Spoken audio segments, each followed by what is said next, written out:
Fomo, traz aqui a pipoca. Essa não, a outra, aquela sem sal e torrada na areia quente, porque essa a gente vai arriar nos pés de Insumbo para agradecer pela vida do Igor Passinho. Quem mandou essa história para a gente colocar no quadro Mistérios de Axé foi a Mameto Jurani, que é a mãe do Igor. Essa história aconteceu lá no começo da década de 90, em meio àquele caos político e financeiro da era Collor. Mameto trabalhava fora, tinha uma criança de 1 ano e meio e aquele aperto financeiro todo. Um dia ela viu a irmã chupando manga. Deu uma vontade, ela salivou, mas havia um detalhe aí, ela odiava manga. Mas mesmo assim, ela sentou ali, pegou uma faca e lá foi, caiu para dentro do balaio de manga. A hora que ela lavou as mãos depois de ter comido muita manga, ela começou a passar mal. E a irmã ainda brincou, vá lá fazer um ultrassom, viu? Porque isso aí tá com cara de gravidez.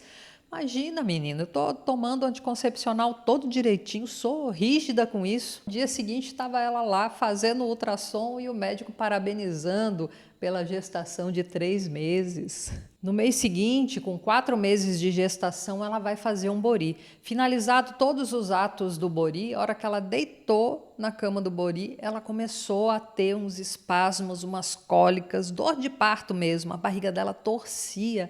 Ela gritando desesperada. Pai Passinho, que já estava saindo do barracão, gritou para quem estava ali mais perto dela tirá-la da mesa do bori antes que ela perdesse aquela criança em meio à mesa do bori. Foi ela sair da mesa do bori, passou. Passou, não sentiu mais nada, nenhuma dor, nada, absolutamente nada. Aí todo mundo ficou, pode ter sido algum abalo energético, espiritual na criança, não fazia sentido. 4 meses depois, ela já com 8 meses de gestação, ela vai para uma consulta de rotina do pré-natal. Leva lá uma bateria de exames e nesse dia ela estava sozinha. A médica olhando, de repente a médica travou em um dos papéis e começou a ler e a cara dela mudando. E ela já ficou preocupada. O que foi, doutora? Mãezinha, deu positivo aqui para rubéola. Normalmente a criança nasce com algum tipo de deformidade. E aí ela começou a preencher umas solicitações, umas guias para novos exames e um documento que era para o marido assinar ou alguém da família de autorização de procedimento de retirada do feto. Pai Passinho viu a filha entrar em casa chorando desesperada, ele foi até lá, abraçou-a, amparou, perguntou o que tinha acontecido, em lágrimas e soluçando, ela contou tudo o que houve, ele ficou possesso com a falta de sensibilidade da médica, onde já se viu fazer aquilo. Aí ele pegou o documento que ela estendeu, rasgou o documento, ninguém vai assinar isso daqui, essa médica está maluca, a gente vai receber essa criança do jeito que ela vir ao mundo. E você vai confiar em Tateto Insumbo, que ele vai te fortalecer para você criar seu filho, independente da forma como ele venha. E, obviamente, aquilo foi um acolhimento, mas para ela era desesperador. Ela foi com a mãe para fazer os novos exames e ela não conseguia parar de chorar. Aí a técnica do laboratório viu aquela moça tão jovem, tão bonita, chorando daquele jeito, com aquele barrigão. Foi perguntar o que houve, ela não conseguia explicar, a mãe contou, todo o desespero e a apreensão que elas estavam vivendo. Aí a moça, em solidariedade, abraçou muito forte mãe Jurani e falou para ela, você não confia nos seus orixás, não? Confia em Omolu, coloca essa criança nas mãos de Omolu, seu filho é perfeito, seu filho é saudável, você tem que acreditar nisso para Omolu poder fazer o milagre. Aquilo foi um ebó de palavra, aquilo fortaleceu mãe Jurani, tirou ela daquele desespero e daquela apatia de só chorar. Quando elas voltaram para casa, ela foi para a cozinha, torrou um balaio imenso de pipoca e foi até o quarto de pai Insumbo.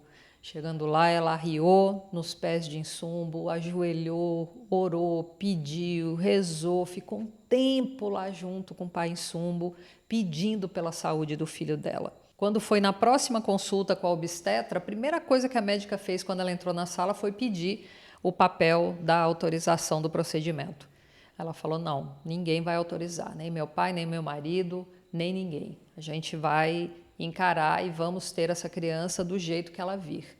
A médica deu de ombros, começou a olhar os exames dela e de repente estatelou, a cara começou a mexer. Aí ela falou, o que foi dessa vez, doutora? Minha filha, ou é um erro do laboratório ou é um milagre. Está dando negativo para a rubéola. Ali mesmo, mãe Jurani caiu de joelhos e começou a agradecer a Tateto Insumbo, chorou agora de felicidade, de alívio. E num domingo tranquilo, de 8 de março, Igor nasceu aqui no Aiê. Num parto rápido, descomplicado, que a própria mãe Jurani teve que ampará-lo com as próprias mãos, nem chegou a ir para a sala de parto, estava na sala de pré-parto. Tanto que na segunda-feira estavam os dois em casa já.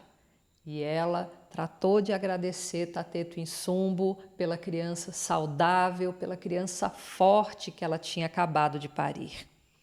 10 meses depois, numa segunda-feira em que mãe Jurani foi lá levar as flores do velho, alguém grita por ela, Jurani, corre aqui, seu filho está chorando no berço. Quando ela chega, a criança estava se contorcendo, com 10 meses de idade, as mãozinhas, os dedinhos dos pés, tudo fechado e o bracinho torcendo, a perninha torcendo. Ela entrou em desespero, naquele instinto materno, ela pega a criança e aí ela ouve uma voz, enquanto ela estava ali tentando endireitar o bracinho, tentando soltar os dedinhos, ela ouve a voz que diz para ela, põe de volta no berço e deixa ele aí. Muito a contragosto, ela colocou o filho no berço. E aí ele ainda agitado, chorando, e de repente foi se acalmando. A musculatura dele foi relaxando, foi soltando e ele dormiu, como se nada tivesse acontecido. Mas aquilo ficou na cabeça dela e ela foi conversar com o pai. Aí pai Passinho falou, não, tem que marcar um neuropediatra, porque isso pode ser uma convulsão. Aí ela marcou um neurologista, só que só tinha para mais de um mês.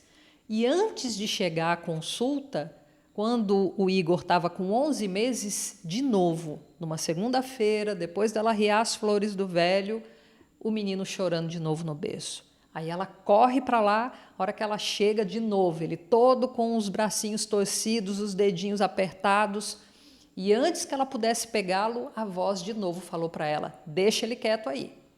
Aí ela se segurou, só ficou observando, aos poucos ele foi parando de chorar, foi relaxando, a musculatura soltando e ele dormiu, como se nada tivesse acontecido novamente. No dia seguinte, o Gongobila de Pai Passinho chegou na roça. Ele sempre vinha quando alguém precisava muito de orientação. Ela se jogou nos braços dele, chorando muito.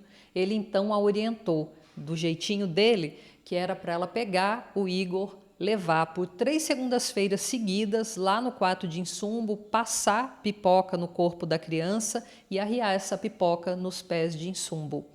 E disse a ela que não estava acontecendo nada demais com a criança, que ele não estava doente, que o que estava acontecendo era que Insumbo, que era o dono do ori do Igor, já estava se manifestando, que aliás a primeira vez que Insumbo se manifestou foi dentro da barriga dela, na cama do Bori. E que o mês passado e o que tinha acontecido ontem já era Insumbo se manifestando no bebê dela. Aí ela fez a associação com tudo aquilo que estava acontecendo. Era sempre às segundas-feiras, a rubéola, tudo estava muito relacionado à energia de Insumbo. Então, da forma como o Gongobila orientou foi feito, às 3 segundas-feiras, e após isso, Insumbo não o pegou novamente enquanto ele era criança. Tateto Insumbo voltou a pegar o Igor quando o Igor tinha 17 anos.